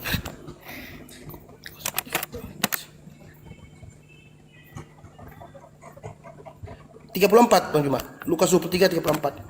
Maaf. Lukas 23. Silakan. Ya, ini yang membuat saya ini. Sewaktu disalib, Yesus itu berkata, "Ya Bapa, ampunilah mereka sebab mereka tidak tahu apa yang mereka perbuat." Berarti dia konsisten dan dia mencontohkan apa yang dia firmankan, dia lakukan seperti yang dia sabdakan kepada murid-muridnya sewaktu mereka memanggil dia, "Guru, ibu dan saudara-saudaramu mencarimu." Lalu ia berkata, "Ibu dan saudara-saudaraku adalah mereka yang mendengarkan firman Allah, menyimpannya dalam hati dan melakukannya." Berarti sesungguhnya apa yang dikatakan itu dia buktikan gitu di salib. Berarti ajaran kasihnya dia nyatakan benar. Waktu disalib itu dia mengatakan, "Ya Bapa, ampunilah mereka sebab mereka tidak tahu apa yang mereka perbuat." Tidak mungkin kalau ini bukan Yesus yang disalib begitu Bang Juma. Tolong penjelasan. Terima kasih. Oke, baik. Jadi gini, Bung. Kalau kita melihat di dalam Al-Qur'anul Karim, Asy-Syura ayat 40 sampai 43 terkait dengan pengajaran bagaimana orang mengasihi. Allah mengatakan begini, A'udzubillahi minasyaitonirrajim. Wa jazaa'us sayyi'at sayyi'at mithluha. Balasan suatu kejahatan adalah kejahatan yang setimpal. Wa jazaa'u sayyi'a sayyi'a mithluha. Kejahatan, balasan suatu kejahatan adalah kejahatan yang setimpal. Faman afa wa aslaha fa ajruh 'ala Allah. Tetapi barang siapa memaafkan dan berbuat baik kepada orang yang berbuat jahat, maka pahala dari Allah untuknya. Innahu la yuhibbuz zalimin. Allah, Bang Juma, surat berapa Bang Juma tadi? Asy-Syu'ara. Asy-Syu'ara. Surat ke berapa maksudnya? Maaf Bang Juma. Ya, surat keberapa itu ya teman-teman? Ada yang tahu nggak? Bentar Bang Alfi cek Bang. Asy-Syu'ara Iya. itu surah yang ke 26. Asy-Syu'ara ayat ke-26, 26, ayat ke-40. 40. Wa jazaa'u sayyi'ah mithluha faman afa wa aslaha fa ajruhu 'ala Allah innahu la yuhibbuz zalimin. Balasan suatu kejahatan adalah kejahatan yang setimpal, tetapi barang siapa memaafkan dan berbuat baik kepada orang yang berbuat jahat, maka pahalanya dari Allah. Sungguh Allah tidak menyukai orang-orang yang zalim. Ayat 43 mengatakan apa? Walaman sabara wa ghafara inna dzalika lamin asmil umur. Walaman sabara wa ghafara inna dzalika lamin aswil umur. Gitu ya. Coba dibaca di situ deh. Iya. Benar nggak itu? Izin Bang Da, koreksi. Iya, silakan. Itu surah yang ke-42, surah Asy-Syu'ara bukan Syu'ara. Asyura. Oh iya, sorry. Iya, Sorry. surah yang ke-42 Bang, Al-KTP ayat 40 Iya Bang. iya. Ya itu makanya Iya. saya bingung saya baca ya. Asyura ya. Sorry. Asyura. Sorry, Asyura. Ya, sorry, Asyura.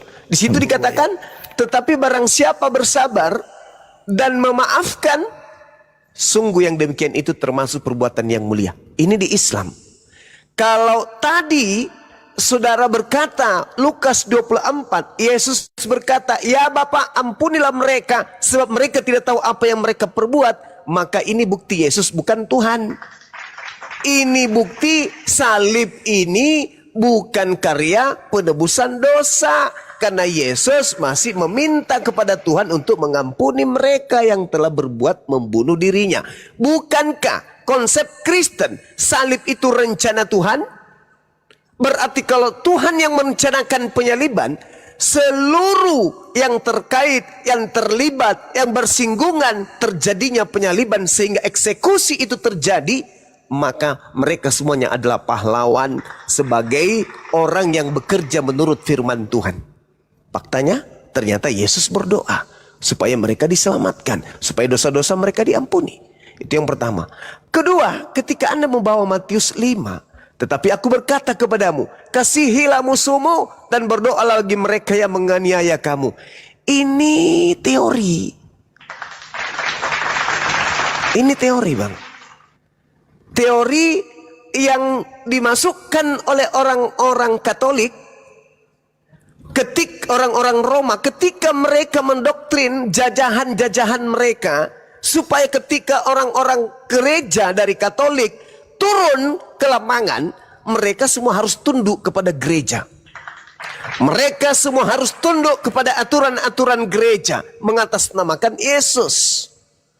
Ketika dikatakan, tetapi aku berkata kepadamu, kasihilah musuhmu, mereka penganut ajaran Katolik menginginkan semua bangsa yang ada di bawah tekanannya itu kemudian mengasihi kerajaan pada saat itu, mengasihi Katolik pada saat itu, mengasihi kemudian orang-orang yang hidup, bahkan diminta untuk berdoa.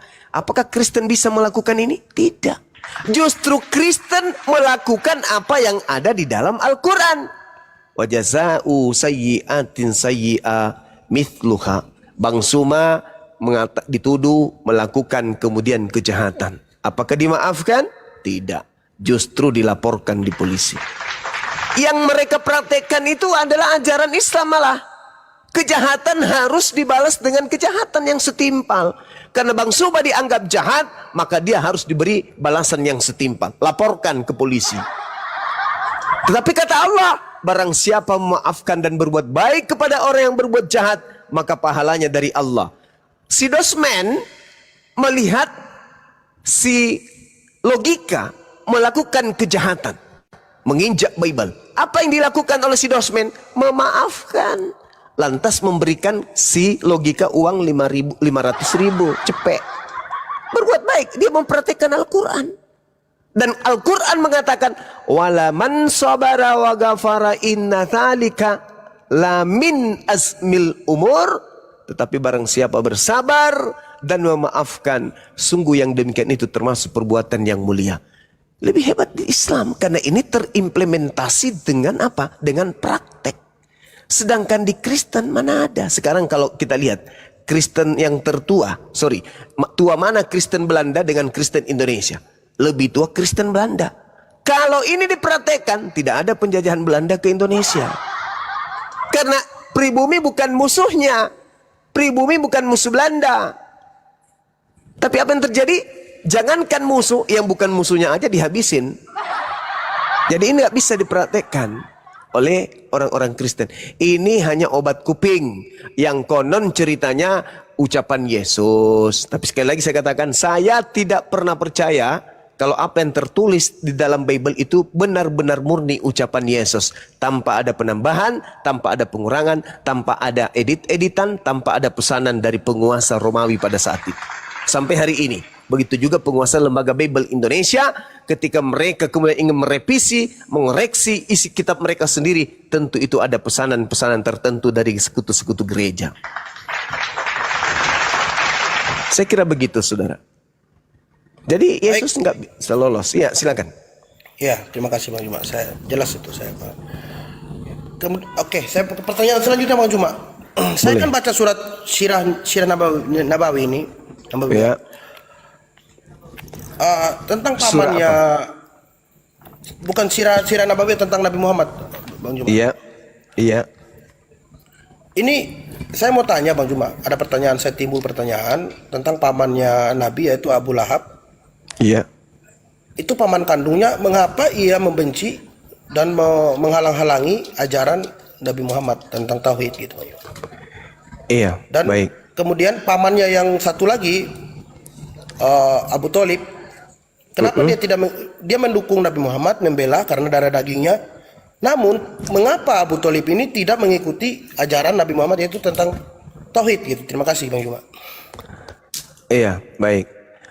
Ketika berbicara mengenai Abu Lahab, kita lihat Al-Quranul Karim surah Al-Lahab. Orang yang berakal sehat ketika sampai kepada surat ini, maka kebanyakan mereka akan mu'alaf. Kenapa? Karena Al-Quran surah Al-Lahab itu diwahyukan oleh Allah pada saat pamannya masih hidup, yaitu Abu Lahab. Al-Quran mengatakan, Tabbat yada Abi Lahabi wa tab. Binasalah kedua tangan Abu Lahab dan benar-benar binasa dia. Ini surat yang diwahyukan Abu Lahab masih ada, bahkan mendengarkan surah ini. Ma'agna anhu maluhu wa ma kasab. Tidaklah berguna baginya hartanya dan apa yang dia usahakan. Sayasla naran dzata lahab. Kelak Abu Lahab akan masuk ke dalam api neraka yang bergejolak. Wa imra'atuhu hammalatal hatab. Begitu juga istrinya yang membawa kayu bakar, yang senantiasa bekerja melampiaskan kemudian iri cemburunya kepada Nabi Muhammad dengan menyebar fitnah. Fi jidiha hablum mim masad. Di lehernya ada tali dari sabut yang dipintal. Di situ dikatakan Abu Lahab kelak akan masuk ke dalam neraka. Abu Lahab tahu itu. Kenapa Abu Lahab tidak membatalkan itu? Kenapa Abu Lahab betul-betul mati dalam keadaan kafir? Padahal kalau dia ingin membatalkan kenabian kenabian ponaannya, cukup dia beriman kepadanya atau berpura-pura beriman kepadanya. Maka dia akan memperlihatkan kepada khalayak banyak bahwa Nabi Muhammad dengan wahyu yang diterimanya mengatakan Abu Lahab ini penghuni neraka. Itu keliru besar. Kenapa? Abu Lahab adalah orang yang paling depan berdiri ketika ada perang. Abu Lahab adalah orang yang pertama kali kemudian menentang orang-orang yang menentang ponaannya. Abu Lahab adalah orang yang kemudian membela agama Nabi Muhammad. Abu Lahab adalah orang yang paling rajin puasa, paling rajin bersedekah, paling rajin kemudian berzakat. itu kalau Abu Lahab ingin membatalkan kenabian ponaannya. Tapi faktanya Al-Quran menggariskan, maka itu yang harus terjadi. Bukti kebenaran Al-Quran. Kalau Al-Quran ini hanya mengada-ngada, Nabi Muhammad hanya mengada-ngada saja, maka Abu Lahab bisa saja berpura-pura tampil sebagai orang benar supaya orang yang ada di sekitarnya menolak Al-Quran. Hei Nabi Muhammad, astagfirullahaladzim. Wahai Nabi Muhammad, kamu berdusta. Kau katakan pamanmu Abu Lahab itu penghuni neraka. Padahal setiap hari beliau berzakat, beliau puasa, beliau kemudian membantu engkau dalam perang. Dia memfasilitasi dakwamu. Mana dia? Dia bukan orang munafik, dia orang suci, dia orang ahli ibadah. Kenapa kau katakan dia orang neraka? Saya tidak percaya kepada Al-Quranmu, wahai Nabi Muhammad. Aku menolak kenabianmu. Andai saja Al-Quran itu tidak benar. Tapi faktanya Abu Lahab masih ada di tengah-tengah Nabi Muhammad. Al-Quran sudah datang menandakan bahwa Abu Lahab tidak akan menjadi pengikutmu sampai ia mati. Itu terjadi. Itu benar adanya. Seperti itu, saudara. Silakan. Baik, terima kasih Bang Juma. Sama-sama. Oke, pertanyaan saya terus bertanya. Mungkin Bang Juma ada mau bertanya sedikit Bang Juma? Nanti dikira saya. Nggak apa-apa, nggak apa-apa. Oh iya. Oke, saya mau nanya Bang Juma. Iya. Tentang di An-Nisa 157. Surat An-Nisa. Ini kalau di Alkitab, di Injil kan jelas kenapa Yesus disalib. Karena pertama ada dia mensejajarkan diri dengan Tuhan. Atau dia menghujat Allah gitu kata orang Yahudi kepadanya. Kemudian dia melanggar hukum Taurat dan lain sebagainya. Tapi di An-Nisa 157 saya tidak menemukan apa yang membuat Nabi Isa dikejar dan ingin dibunuh oleh orang Yahudi gitu. Tapi dia langsung diangkat ke langit gitu. Itu, terima kasih Bang Juma. Baik. Alasannya apa gitu orang Yahudi mengejar Baik. Nabi Isa untuk ditangkap gitu ya. Baik.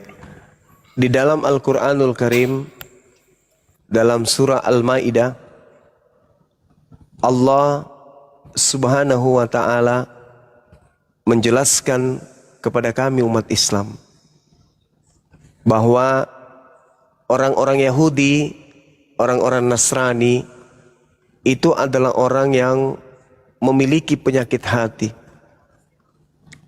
Sehingga orang-orang yang beriman berkata, inikah orang yang bersumpah secara sungguh-sungguh dengan nama Allah bahwa mereka benar beserta kamu?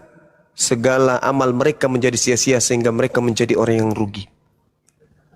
Lalu Allah Subhanahu wa ta'ala kemudian ketika Nabi Isa datang kepada Bani Israel menolak beliau. Bani Israel menolak kenabiannya. Bani Israel tidak percaya kemudian kepada kerasulannya. Mereka menolak, mereka mengingkari.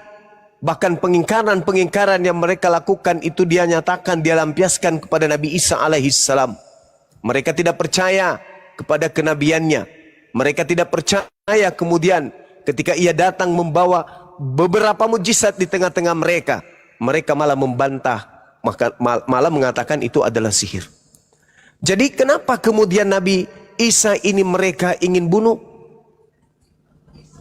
Karena mereka melihat Nabi Isa ini bukan orang yang kita tunggu-tunggu. Buktinya dia tidak mampu kemudian memperjuangkan kita selayaknya Gedeon, selayaknya Daud, selayaknya Salomo, selayaknya Nabi Musa. Dia hanya datang ngobatin orang. Kita nggak butuh ini. Yang kita butuhkan adalah pahlawan yang mengusir penjajah Roma. Faktanya kagak. Dia hanya sibuk bermukjizat yang tak ada tujuan pangkalnya untuk mengusir penjajah. Itu makanya. Sehingga Al-Quran mengatakan, falamma ahassa Isa minhumul kufra qala man ansari ilallah. Ketika Nabi Isa alaihissalam melihat pengingkaran orang-orang Yahudi terhadap dirinya, Nabi Isa memberikan sayembara, wahai Bani Israel, siapa di antara kalian akan menolong aku untuk menegakkan ajaranku ini? Di antara mereka kemudian ada yang tampil berkata, nahnu ansarullah. Kami akan tampil sebagai penolongmu wahai Nabi Isa alaihi salam. Kami beriman kepada Allah yang mengutusmu. Saksikanlah bahwa kami adalah orang yang berserah diri. Lalu kata mereka, Rabbana amanna bima ansalta wattaba'ana rasul faktubna ma'as syahidin. Ya Tuhan kami telah beriman kepada yang Engkau turunkan dan kami telah mengikuti Nabi Isa alaihissalam. Karena itu tetapkanlah kami bersama dengan golongan orang-orang yang memberikan kesaksian. Wa makaru wa makarallah wallahu khairul makirin. Orang-orang Yahudi membuat makar. Mereka membuat tipu daya. Ketika Nabi Isa alaihissalam melakukan mukjizat-mukjizat, mengajak kemudian pasukan-pasukannya, murid-muridnya untuk menegakkan kemudian tali agama Allah di tengah-tengah Bani Israel. Orang-orang Israel, orang-orang ahli kitab tidak senang dengan kejadian itu. Maka mereka kemudian sepakat untuk membunuh. Mereka membuat makar. Apa yang terjadi? Allah membalas tipuan mereka. Allah membalas tipuan mereka. Lalu Allah menceritakan kepada Nabi Muhammad, wahai Nabi Muhammad, dulu aku pernah berkata kepada Nabiku Isa alaihissalam, ya Isa inni mutawaffik wa rafi'uka ilayya wa mutahhiruka minal ladina kafaru. Wahai Isa, aku mengangkatmu, aku mengambilmu serta mensucikanmu dari orang-orang kafir. Itu kata Allah. Kenapa demikian? Karena orang-orang kafir Yahudi, Nasrani sepakat ingin membunuh Nabi Isa alaihissalam, dikarenakan Nabi Isa tidak berkesesuaian dengan apa yang mereka inginkan. Nabi Isa justru membahayakan bagi mereka, terancam bagi mereka, ancaman bagi mereka, karena Nabi Isa ini melakukan mujizat-mujizat, semakin mendatangkan banyak penolong terhadap dirinya, terhadap ajarannya. Maka orang Yahudi mengatakan bahaya kalau dibiarkan ini.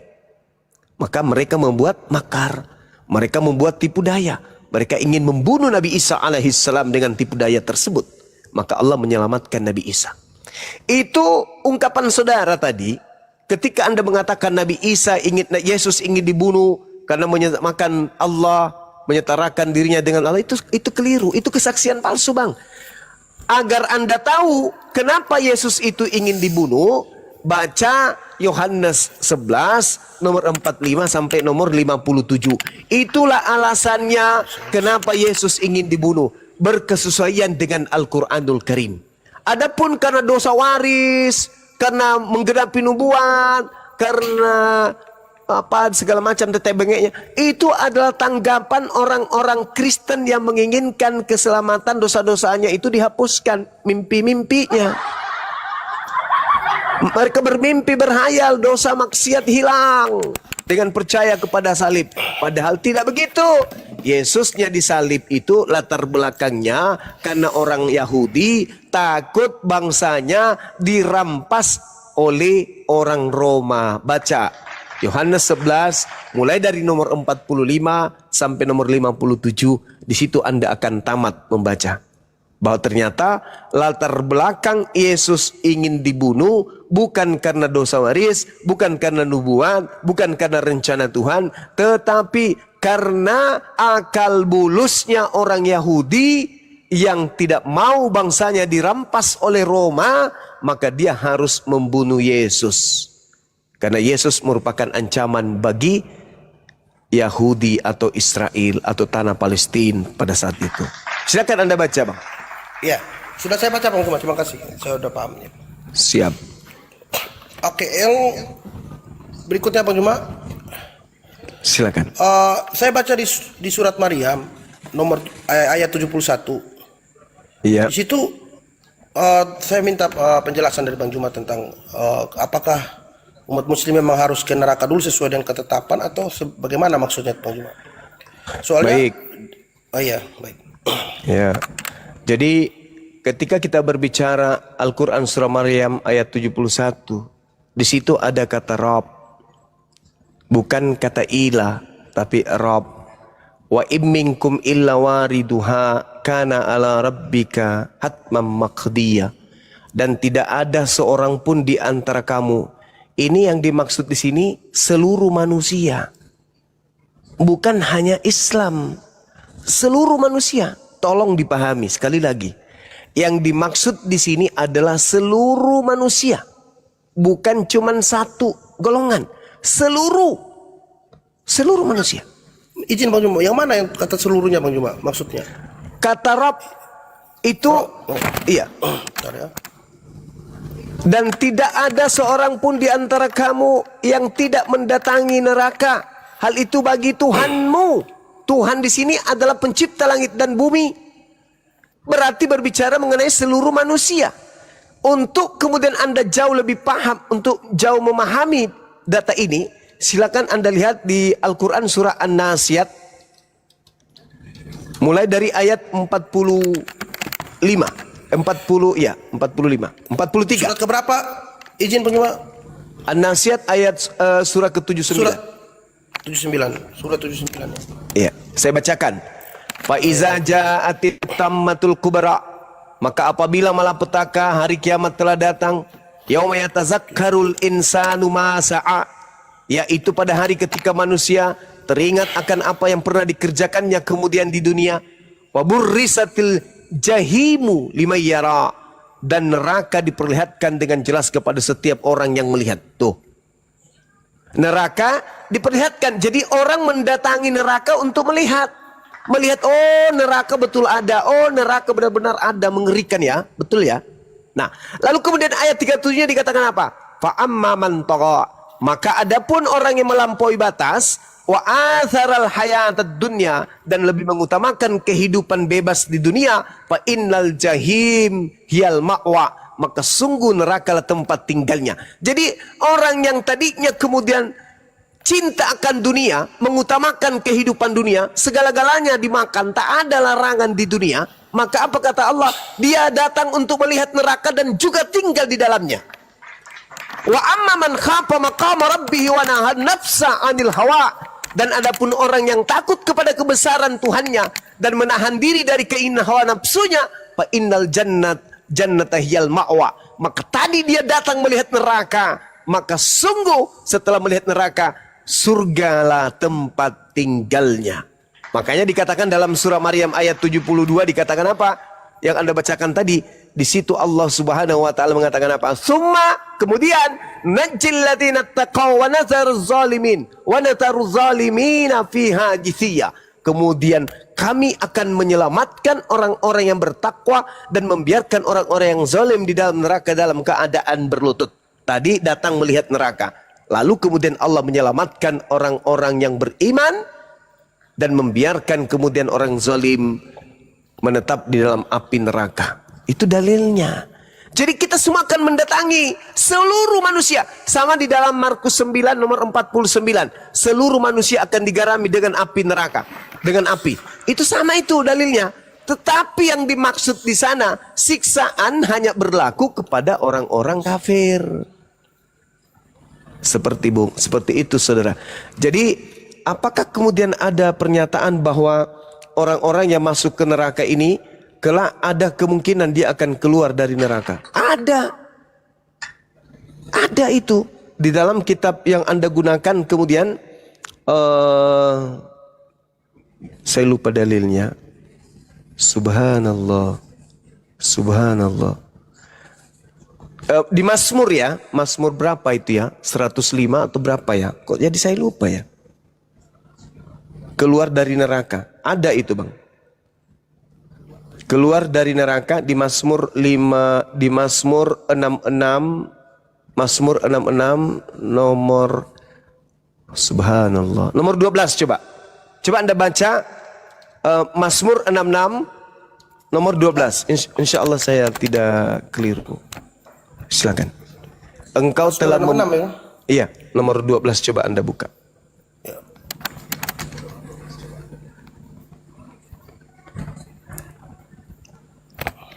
Engkau telah membiarkan orang-orang melintasi kepala kami. Iya, betul. Itu benar. Engkau telah membiarkan orang-orang melintasi kepada kami. Kepala kami telah kami menempuhi api. Ya, menempuh. Kami telah menempuh api dan air. Tetapi engkau telah mengeluarkan kami. Iya. Kalau Anda lihat juga di dalam Yudas 1, 2, 3, selamatkanlah mereka dengan jalan merampas mereka dari api, tetapi tunjukkanlah belas kasihan yang disertai ketakutan kepada orang-orang lain juga, dan bencilah pakaian mereka yang dicemarkan oleh keinginan-keinginan dosa. Itu sama itu. Jadi kita semuanya ini akan digiring kepada neraka. Maksudnya kita mendatangi neraka, bahwa kita lihat benar-benarlah ya neraka itu betul adanya. Bukan hanya isapan jempol aja bahwa neraka tempat sisaan, neraka tempat yang mengerikan. Kita datang. Tetapi apalah arti kengerian itu semua setelah kita ternyata masuk surga? Maka nikmat surga itu akan semakin terasa ketika kita melihat penderitaan di neraka tadinya. Sama ketika orang kemudian pernah merasakan sakit gigi, maka dia akan merasakan nikmatnya setelah dia merasakan tidak sakit gigi. Orang akan merasakan nikmatnya makanan ketika dia pernah merasakan lapar. Apapun makan yang kita suguhkan kepada orang kenyang, tidak ada nikmatnya. Tapi kalau kita berikan kepada orang yang haus, orang yang lapar, maka makanan itu sangat nikmat. Itulah maksudnya ketika kita mendatangi neraka, ketakutan, kengerian, kemudian sangat luar biasa pada saat itu. Tetapi ternyata ketika kita hidup di dunia, kita termasuk golongan orang-orang yang menyelamatkan diri dari kemaksiatan. Maka Allah seketika itu juga meneruskan menjelaskan dalam Al-Quran bahwa kita yang mendatangi neraka akan terus sampai ke surga, dan Allah membiarkan orang-orang kafir tetap kekal di dalam api neraka tersebut. Adapun yang disinggung dalam Mazmur 66 nomor 12 adalah orang yang tidak menduakan Allah, tetapi ada dosanya yang tidak dihapuskan oleh Allah kecuali dihapuskan dengan api neraka. Maka orang ini harus masuk ke dalam neraka dulu, disucikan di sana, dibersihkan di sana. Setelahnya barulah dia dikeluarkan, dibebaskan dari api neraka setelah dosanya dihapuskan. Itu bagi orang Islam yang mati membawa dosa, tidak diampuni oleh Allah dosanya entah karena apa, maka dosanya hanya bisa dicuci dengan api neraka. Setelah selesai pencucian itu, mereka semua akan digiring dalam surga. Tapi kalau orang kafir mati dalam keadaan kafir, tak ada lagi istilah dicuci, dia di blender dalam kehidupan yang kekal selama-lamanya.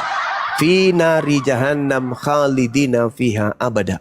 Selama-lamanya di dalam api neraka jahannam, kekal, tak ada hentinya, sampai tidak ada akhirnya. Selama-lamanya dalam kehidupan kekal hanya bermandikan dengan kobaran api yang menyala-nyala.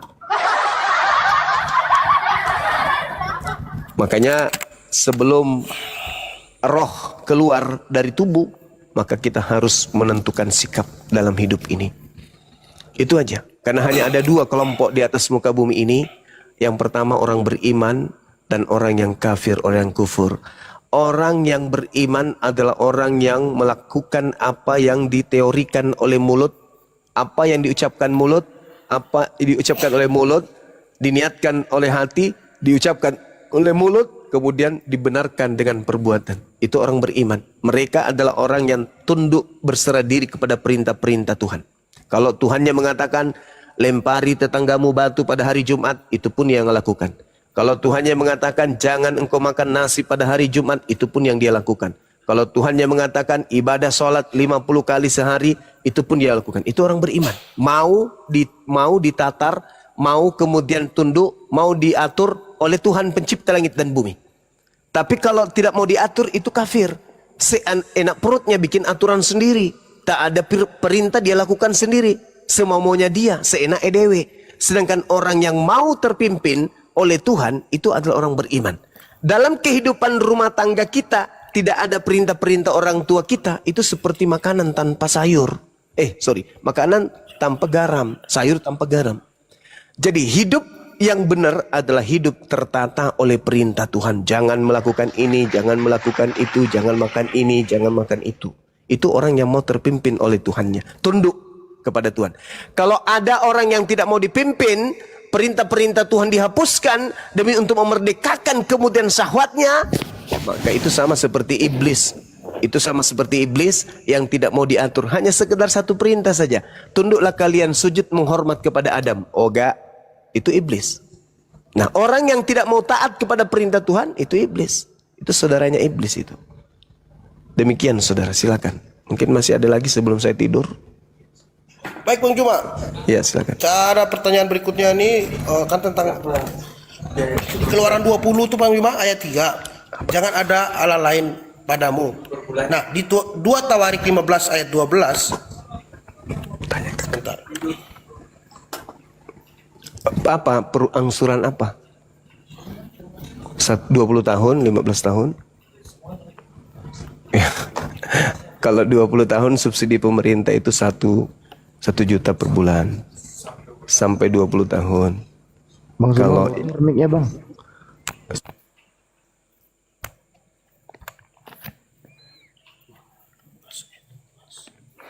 Lanjut aja bang Al-KTP. 2 Tawarik 15-12 tadi ya? Ya. Kan sebelumnya di Keluaran 20 ayat 3. Di situ kan jangan ada Allah lain padamu. Jangan ada padamu ilah lain di hadapanku. Ya, oke. Di 2 Tawarik 15 mereka nggak mengadakan perjanjian untuk mencari Tuhan, Allah nenek moyang mereka dengan segenap hati dan jiwa.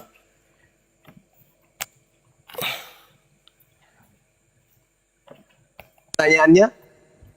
Iya, pertanyaannya. Sorry tadi anak saya nanya tentang angsuran KPR. Silakan. Siap. Ya. Ini di Keluaran 20 ayat 3 Bang Juma, jangan ada ilah lain padamu. Berarti Ya. di 2 Tawarik 15 ayat 12 di situ mereka mengadakan perjanjian untuk mencari Tuhan, Allah nenek moyang, kan orang Israel kan. Berarti Allah yang harus disembahkan Allah Israel maksudnya Bang Juma. Iya memang Gimana? betul. Iya. Makanya kami umat Islam coba Anda baca di dalam surah Al-Maidah ayat Maidah. iya, dibuka aja surah Al-Maidah, saya lupa ayatnya. Di situ Allah Subhanahu wa taala mengatakan apa? Walaqad akhazallahu mitsaqa bani Israil wa ba'atsna minhum 12 naqiban wa qala Allah inni ma'akum. Dan sungguh Allah telah mengambil perjanjian dari Bani Israel dan Allah telah mengangkat 12 orang pemimpin di antara mereka. Lalu Allah berfirman kepada mereka, aku bersama kalian wahai Bani Israel. Sungguh jika kalian melaksanakan salat, menunaikan zakat, beriman kepada utusan-utusanku, dan kamu bantu mereka dengan pinjaman kepada Allah, pinjaman yang baik, pasti aku hapus dosa-dosamu.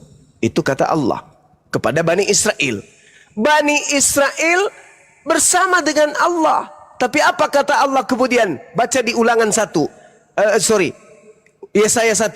Fabima naqdihim mitsaqahum la'annahum wa ja'alna qulubahum qasiyah. Tetapi mereka melanggar janji mereka, maka aku melaknat mereka dan aku jadikan hati mereka keras membatu. Itu kata Allah. Tapi Allah tetap sayang kepada mereka. Allah tetap memperhitungkan untuk menyelamatkan Bani Israel, keturunan mereka. Maka Allah mengutus Nabi Muhammad. Ketika Nabi Muhammad datang diutus, Allah kemudian mencolek ahli kitab Bani Israel. Ya ahlal kitab, sini. Yang sudah kukutuk sini, keturunan yang telah aku kutuk sini, dengarkan. Ya ahlal kitab, dengarkan. Qad ja'akum rasuluna yubayyinu lakum katsiran mimma kuntum tukhfuna minal kitab wa ya'funa an katsir, kata Allah. Qad ja'akum minallah nur wa kitabun mubin. Wahai ahli kitab yang dulu pernah kukutuk nenek moyangnya, hei keturunannya yang pernah kukutuk, sini dengarkan. Dengarkan, sungguh nabiku Nabi Muhammad, rasulku Nabi Muhammad telah datang kepada kalian, menjelaskan kepada kalian banyak hal dari isi kitab yang kalian sembunyikan. Sungguh telah datang kepada kalian cahaya dariku, yaitu Nabiku Muhammad, dan kitab yang menjelaskan, yaitu Al-Quranul Karim. Yahdi bihillah manittaba'a ridwanahu subulas salam wa yukhrijuhum minaz zulumati ilan nur biizni wa yahdihim ila siratim mustaqim. Wahai keturunan orang-orang yang telah aku kutuk, Bani Israel, ahli kitab, dengan Al-Quran itu aku memberi petunjuk kepada siapa yang mengikuti keridaanku kepada jalan keselamatan. Dengan Al-Quran itu juga aku mengeluarkan manusia dari gelap gulita kepada cahaya dengan izinku, dan menunjukkan orang-orang kepada jalan yang lurus dengan Al-Quran. Itu kata Allah. Jadi ketika Allah mengatakan, Tuhan mengatakan jangan ada ilah lain di hadapanku, kami tidak mengganti ilahnya Bani Israel. Makanya di dalam Al-Quran surah Al-Baqarah Anda baca ayat 130 dan seterusnya, apa kata Allah kemudian? Siapakah yang memperbodoh diri itu? Mereka yang membenci ajaran Nabi Ibrahim alaihi salam. Wa may yarghabu an millata Ibrahim illa man safiha nafsa wa laqad istafainahu fid dunya wa innahu fil akhirati laminas salihin. Dan orang yang membenci ajaran Nabi Ibrahim hanyalah orang yang memperbodoh dirinya. Dan sungguh aku Allah telah memilih Nabi Ibrahim di dunia, dan sungguh di akhirat telah termasuk orang-orang yang soleh. Isqala lahu rabbuhu aslim qala aslamtu li rabbil alamin. Ingatlah ketika Allah berfirman kepada Nabi Ibrahim, wahai Nabi Ibrahim, berserah dirilah engkau kepada aku. Nabi Ibrahim menjawab, aku berserah diri kepada Tuhan alam semesta. Wasabiha Ibrahim. Silakan.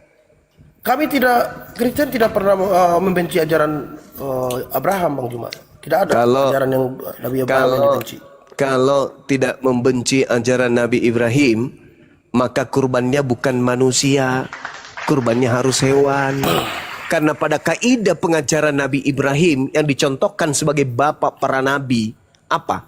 Ketika Tuhan minta anaknya untuk dikurbankan, Tuhan loh yang minta. Apakah Tuhan menghendaki beneran? Tidak. Ketika Nabi Ibrahim diuji, Kejadian 22, diuji, dicoba oleh Tuhan. Nabi Ibrahim ikhlas, anak semata wayang, berurai air matanya. Silakan wahai Tuhanku, anak semata wayang aku minta berpuluh tahun, kau beri. Tapi hanya seberapa saat lalu kamu minta kembali. Silakan, aku rela. Ketika kemudian ridanya Abraham kepada anaknya untuk disembelih, bismillah dengan nama Allah. Tiba-tiba kemudian Allah menggantikan manusia dengan hewan. Kalau Anda cinta kepada dan tidak memusuhi ajaran Abraham, yang harusnya Anda korbankan itu hewan, bukan manusia apalagi Tuhan. Itu satu. Yang kedua, Nabi Ibrahim mewasiatkan perjanjian kekal sunat. Sunat apa? Kulub. Kalau Anda merasa mencintai Abraham, harusnya Anda kemudian bersunat sama seperti Abraham. Karena cinta. Ketiga, Adam mengajarkan menyembah kepada ilah, pencipta langit dan bumi, bukan manusia. Tidak pernah nusul menjadi manusia. Nabi Abraham itu tauhid, hanya satu Tuhan saja. Tidak ada Tuhan lain selain pencipta Rabbus samawati wal ardh. Tidak ada dia menggantikan kedudukan pencipta langit dan bumi menjadi manusia lah, menjadi burung merpati, nggak ada.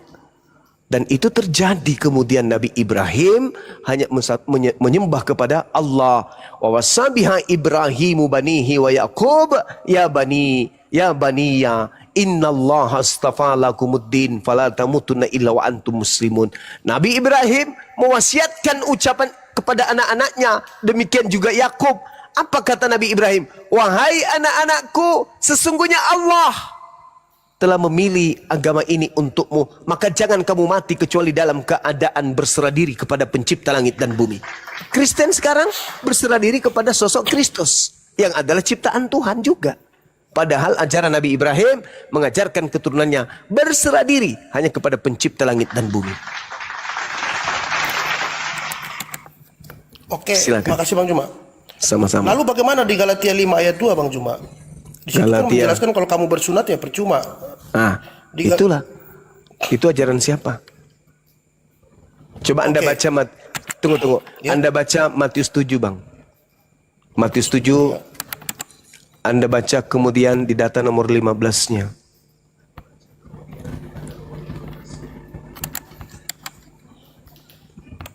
Ya. Nomor 15. Waspadalah terhadap nabi-nabi palsu, ya. Matius 15. Jangan nabi palsunya, nanti berat. Coba Anda baca di dalam Matius 24 mulai dari data nomor 15-nya.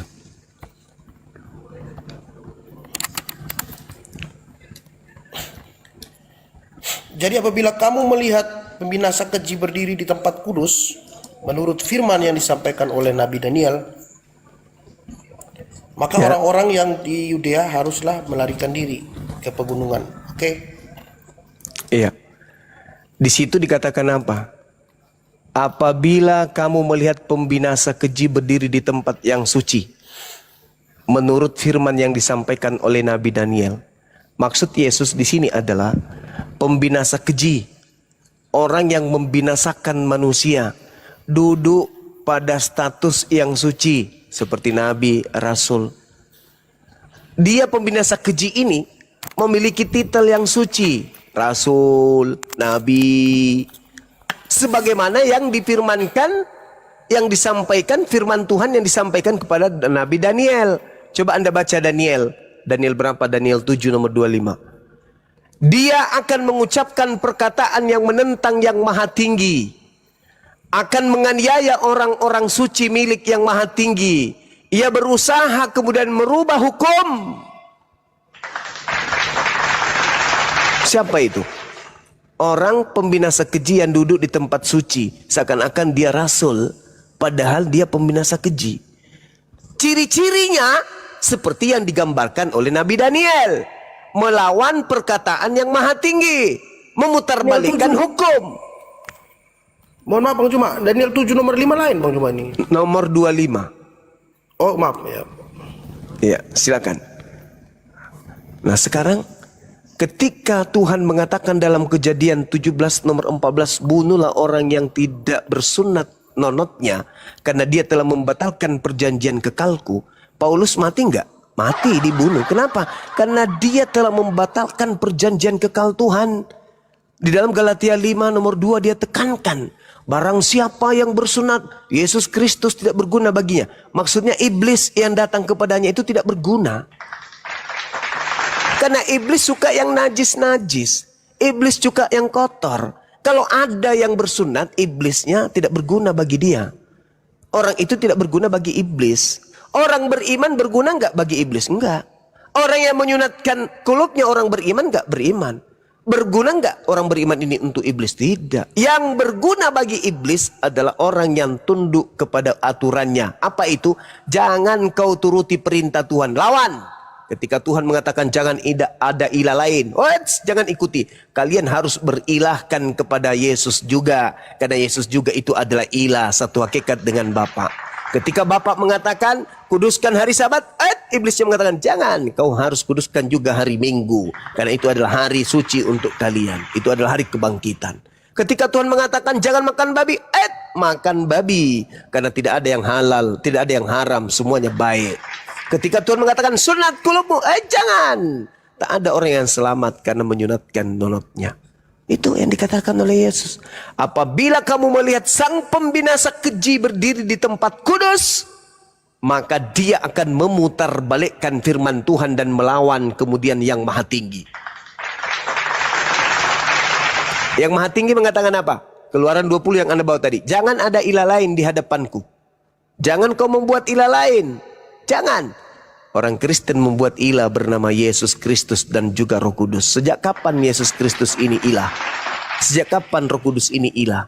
Tidak pernah, selain daripada ketika sang pembinasa keji ini duduk sebagai pemimpin penyesatan di atas muka bumi. 2 miliar manusia. Dia adalah nabi dari sang Kristus palsu. 2 miliar orang disesatkan. Kata Yesus asli dalam Matius 24 nomor 4 nomor 5. Waspadalah kepada penyesat yang datang kepadamu dengan memakai namaku dan berkata akulah Kristus. Mereka akan menyesatkan banyak.